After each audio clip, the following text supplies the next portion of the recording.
Hello বন্ধুরা, দেবন্তীর সাথে দেবাংশের প্রথম ভিডিওতে তোমাদের সবাইকে জানাই ওয়েলকাম। আমি কয়দিন আগে দেবাংশের একটা নতুন ভিডিও ছেড়েছিলাম, যেটাতে ওকে আমি ঝিনুক বাটিতে করে জল খাওয়াচ্ছিলাম। তো আমাকে ওখানে অনেকেই কমেন্ট করেছে যে ওকে ঝিনুক বাটিতে করে ওরকমভাবে জল খাওয়াতে না, তাহলে ও কোনোদিনও বোতলে জল খাওয়া শিখবে না। তো ও একদমই বোতলে জল খেতেই চায় না, তো এই জন্য আমাকে বাধ্য হয়ে ঝিনুক বাটিতে খাওয়াতে হয়। তো যাই হোক, আমাকে অনেকেই বলেছে যে বোতলে জল খাওয়ানোর অভ্যেস করতে, তো তাই জন্য আমি ওর জন্য একটা, যাতে ওর বোতলে জল খাওয়ার অভ্যেস হয়, তো সেই জন্য আমি একটা ফ্লিপকার্টে ওর জন্য জলের বোতল অর্ডার করেছি। তো সেটা আমি তোমাদেরকে দেখাচ্ছি, এক সেকেন্ড দাঁড়াও।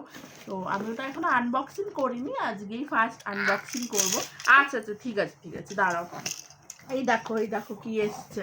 তোমার জন্য একটা জলের বোতল অর্ডার করেছি। এই দেখো দেওয়াল, এই দেখো, এই যে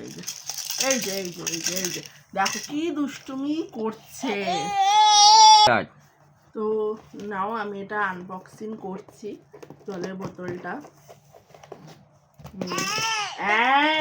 এই যে বসো, দেখো কি এসছে তোমার জন্য। এই যে ফ্লিপকার্ট থেকে আমি অর্ডার করেছি। তো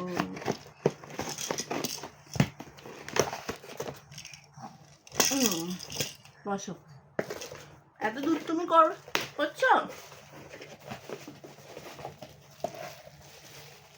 তো এই যে গাইস, লাভের একটা ওয়াটার বোতল আমি অর্ডার করেছি ফ্লিপকার্ট থেকে।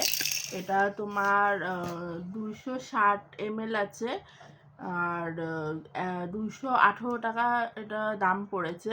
তো এই দেখো, তো এটা জানি না আমি এটা ও জল খাবে কি না, তাও আমি ট্রাই করব, চেষ্টা করব এটাতে ওকে জল খাওয়ানো, যদি ও খায়। তো যদি তোমাদের কারোর কাছে কোনো সাজেস্ট থাকে যে কি করে জলের বোতলে আমি ওকে জল খাওয়াতে পারবো, তো আমাকে প্লিজ একটু কমেন্ট করে জানিও। তো তাহলে আমি সেইভাবে চেষ্টা করব ওকে জল খাওয়ানোর। তো ঠিক আছে বন্ধুরা, আজকে ভিডিওটা এতটা পর্যন্ত থাক। তো এর পরের বার আবার আমি একটা নতুন ভিডিও নিয়ে তোমাদের সামনে আসব দেবাংশকে নিয়ে। আর তোমাদের যদি ভিডিওগুলো ভালো লাগে তো প্লিজ লাইক আর ফলো করে দিও। ওকে, বাই।